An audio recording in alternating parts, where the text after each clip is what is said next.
Not a conversation on a couch because we don't have couches. We're at training camp in Richmond, but sitting down here with Josh Norman. I'm Craig Hoffman at Redskins training camp. There's only one place we can start. We have to start with the bowl. It's written into my contract, all that kind of stuff. Yeah, I think. Yeah, it's written in. So you decided to. First of all, when did you decide you wanted to run with the Bulls? How long has that been on your bucket list? It's been on my bucket list for a long time, very long time. I think maybe ever since Carolina days, for sure Carolina days. And I was always trying to do it, like when I got here too. But something came up every offseason, whether it was just working on a set somewhere or Dancing with the Stars. Hate when Dancing with the Stars comes up. I just hate it for some odd reason. But no, that or it was no real offseason that I had to where I could just freely do what I wanted to do. And this is the first one. And then the jumping over the bull idea. Where did that come from, and what was the impetus to go ahead and give that a shot? Just being a gladiator. Just being a gladiator in the arena of the sands of time, literally. But no, I was just trying out my new boosters for the Dark Knight season.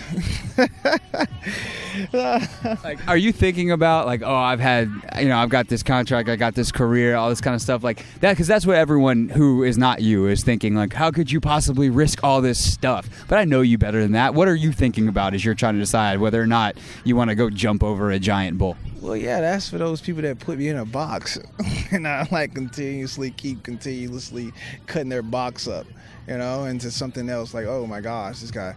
But no, literally, what came over me was I became someone else. I became something else when I got into the arena because I started seeing guys that was just running around and, just jumping in front of the bull, or whether they was going on the side of it, but nobody did anything that, showed off who they were, like their, spirit. I feel my spirit really came out of my body when I did it because I saw it and I calculated all the risk, and I looked at it. And I looked at it as one of those obstacles that I got to defeat. I'm here right now. I have to get this. I have to win the crown. I have to. So when I saw it, I sized the bull up. It was a nice-sized bull, man. It really was. Yeah, they don't make them small. No, not this one. I mean, but when I saw him, I think he saw me too. And at first, he was going to run, and he slowed down a little bit, but then he came charging to put his head down. As soon as I saw him, I charged right back. And when I charged, I just, I leaped, man. I used my boost factors that I got this year and just got over it, landing safely, and the crowd went wild. He started chanting, El Saltador, the man, the myth, the jumper. It was cool, man, just to be in that moment and be in that space because, you hear so much of it. And then the crowd, they just, cheer you on, not because it was football. You know what I'm saying? They don't even know me for this. But I was something else to them. I was like a matador, but not a matador. I was the jumper, something that gave the crowd excitement. And anytime you want to do that when you got a big stage, you want to, excite the crowd. It was just watching it. And we did, and they coined me a name, and I'm just like, oh, crap. So everywhere I go, no matter what, the Spanish people, they see me as that. I was just with the soccer club Real Madrid. Like, their camera people was, taking pictures with me. Like, I was a rock star, It was crazy. I was just like, man, I didn't know that was going to take off like it did. But, I was fortunate, man. I've been blessed with so many athletic abilities.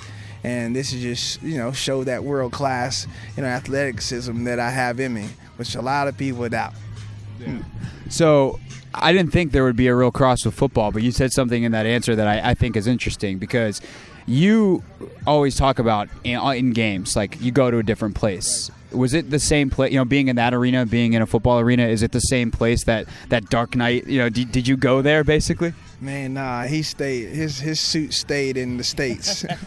I literally had to go into like a real gladiator type of feel. Like it's a setting, like, back in the day where they had that, that Coliseum that was there, and they had gladiators, going at each other or going at the wild beast that was in the arena, and, people were cheering for them, and they wanted to see that. And for me, it just took me back into some kind of space within that moment that I had to overcome an obstacle that was more so beastly than I was. And when I saw that feat, it was just like, let's go see if we can IHOP. And we did it, and they went crazy. And so after that, like, people start trying it the second day. Like, one dude tried it, but they never faced off. They just did it on the side, and the crowd was kind of cheering too, you know?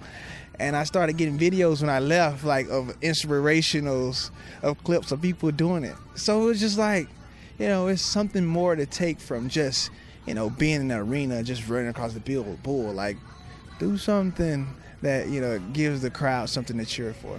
Last thing on this, did you hear what Jay said yesterday about it? What? So Jay, he delivered this, and I think Jay's funny. He's a funny guy, especially for a football coach. But this line he had clearly been sitting on for like a month because he could barely get it out. He goes, "Oh, I wasn't concerned. You know, I knew he wasn't going to hit him because Josh avoids contact." What do you think of Jay's canned line? Savage. Straight savage ruthless. That's Jay to a T, man. He should be a stand-up comedian guy, you know. He's got his whole little one punch lines, but that's him, man. He has fun, and looking at that comment, I think it's a compliment. Josh Norman with us, with me, Craig Hoffman, here on 106.7 The Fan. All right, let's talk a little ball. We talked about Ray Horton a little bit in the spring, but I want to talk a little bit more about him. What to you stands out that you feel like you were missing with the previous coaches that you've had here? Experience, man. Just experience, dog. You can't ever substitute that for anything. The experience, the know-how of what to do and how to do it.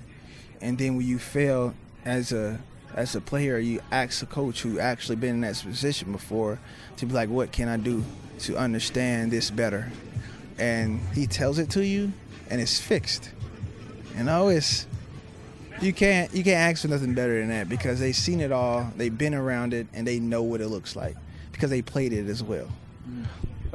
Can you give us an example, maybe? Because you were only here for the minicamp portion, the mandatory minicamp. So how much conversation did you have with him prior to that? And when you got out there on the field, what were kind of some of those moments where you had that, oh, my God, this guy really knows what he's talking about? Yeah, he feels like my old ball coach in a way, man. It's just his... Talking about Wilkes? Yeah, it's just his aura, man. His whole aura. He's so cool, relaxed. Like, he's not really, how would I say, I'm looking for the word. He's not overly, I would say, condemning. You know what I'm saying? He's just let me be me and do my thing, like, incorrect a little bit here and there. Like, right now, it's like a little, you know, we're sniffing each other out, but I see what he has, and it's, like, great stuff. Like, from what he's done in the past and who he coached, like, for sure. And my thing he taught me, he's been talking to me, is just, you know, technique.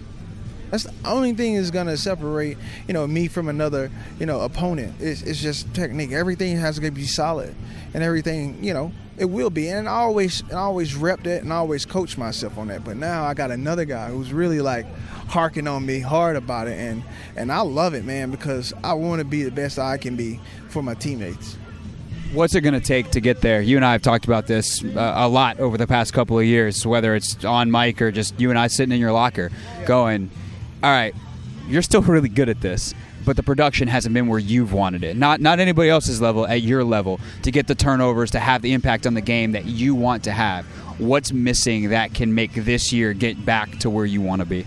Well, I mean, I'm where I want to be, and the production, far as for me, hell, I can't make somebody throw me the football. You know what I'm saying?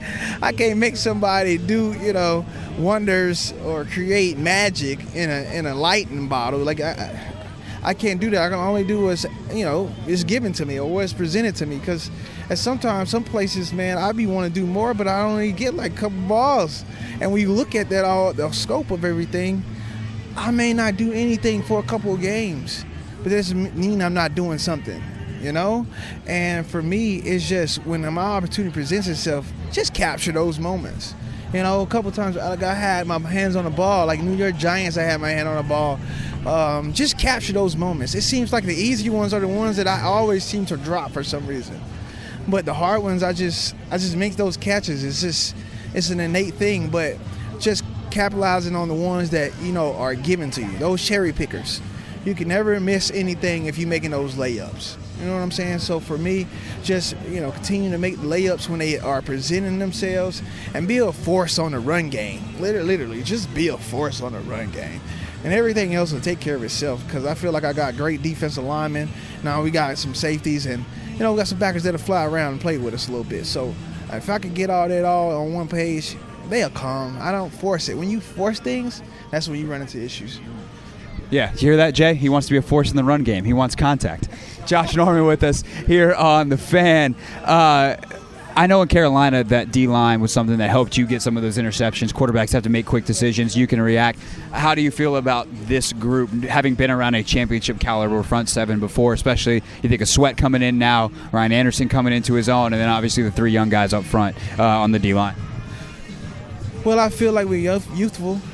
I feel like they're hungry. They got a lot of energy in them, so we're going to need all that to get out of them, because I feel like out of that group, Jonathan Allen has to step up and lead those guys, man. Be that leader in that room, lead that whole entire group, because, man, those guys are big and athletic, and they're so quick, man. So I just enjoy watching them, because I remind me of two boys, Kawan Short and Star Latoué. Like, just a more smaller, compact version of tanks.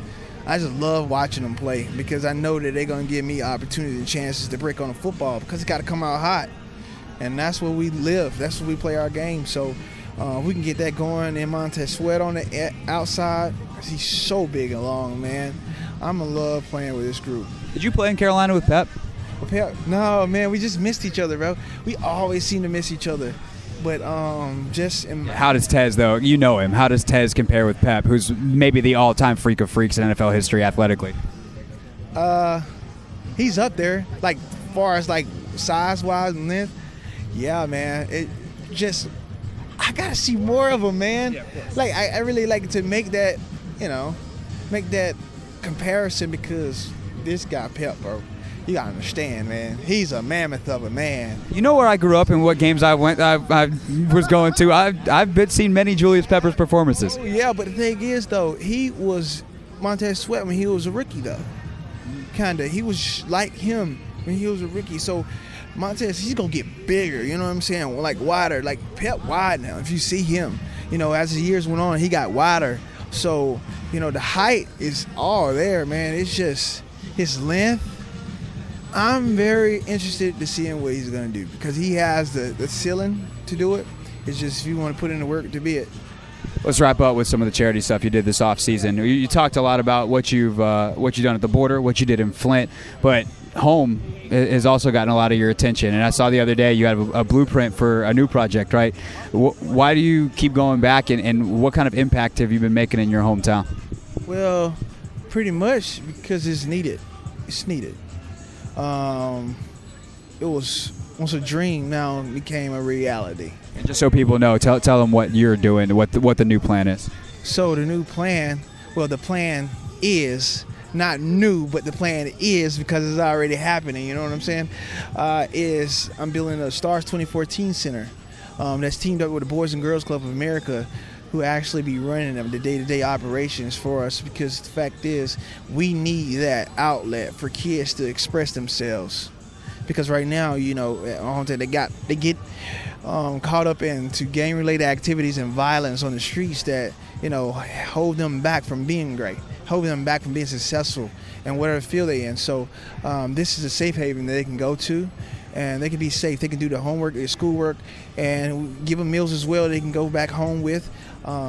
Everything there is for the kids and for them to grow and be all that they can be, because they truly are our tomorrow, their future. They're our future of tomorrow, and we have to nurture that and do all that we can, put them in the best position to win, like we will win a sport. We got to let the kids win. And so this was for me, I've been doing my nonprofit organization, Stars 24, ever since I got in the league. So this is 8 years for me. And this is the first year we broke ground on Stars 2014 Center with the Boys and Girls Club. And so therefore it was a long time coming to finally get it done. So January the 1st of January, we'll be opening it. We'll be ribbon cutting, so we'll be able to service over 1,000 kids a day. That's great stuff, man. You can't be more happy about that. That's, out of everything I've done thus far, that is the most precious to me. It really is. This summer we'll be able to serve 600 kids. So every time we want to go up and be bigger and bigger, and that's what it's all about. Congratulations, man. Yeah, I appreciate that, man. That's a blessing, man. That really is. Josh Norman with us on 106.7 The Fan.